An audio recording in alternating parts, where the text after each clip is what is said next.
Ang magandang balita tungkol kay Hesukristo ayon kay Mateo. Unang kabanata. Ang mga ninuno ni Jesus. Ito ang talaan ng mga ninuno ni Hesukristo na mula sa angkan ni David.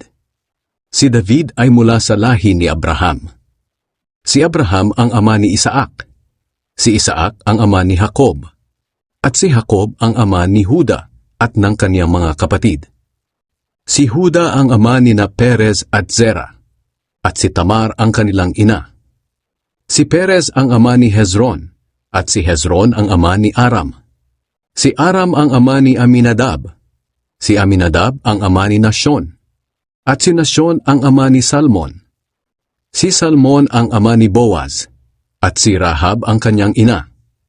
Si Boaz ang ama ni Obed, at si Ruth ang kanyang ina.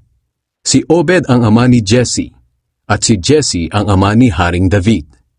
Si Haring David ang ama ni Solomon, ang ina niya ay ang dating asawa ni Uriah. Si Solomon ang ama ni Rehoboam.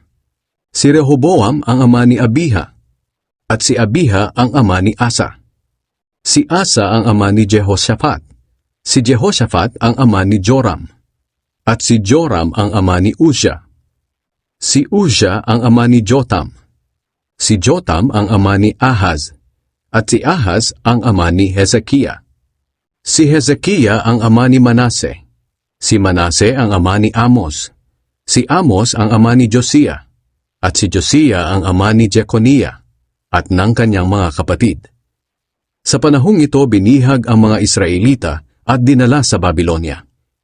Ito naman ang talaan ng mga ninuno ni Jesus matapos ang pagkabihag ng mga Israelita sa Babilonia. Si Jeconiah ang ama ni Shealtiel. Si Shealtiel ang ama ni Zerubabel. At si Zerubabel ang ama ni Abiud. Si Abiud ang ama ni Eliakim.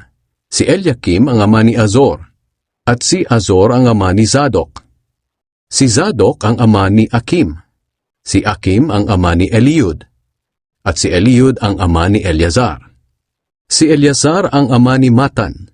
Si Matan ang ama ni Jacob. At si Jacob ang ama ni Jose na ang asaway si Maria. Si Maria ang ina ni Jesus na tinatawag na Kristo. Kaya may 14 na henerasyon mula kay Abraham hanggang kay David. May 14 na henerasyon naman mula kay David hanggang sa pagkabihag ng mga Israelita sa Babilonia. At may 14 na henerasyon din mula sa pagkabihag hanggang kay Kristo.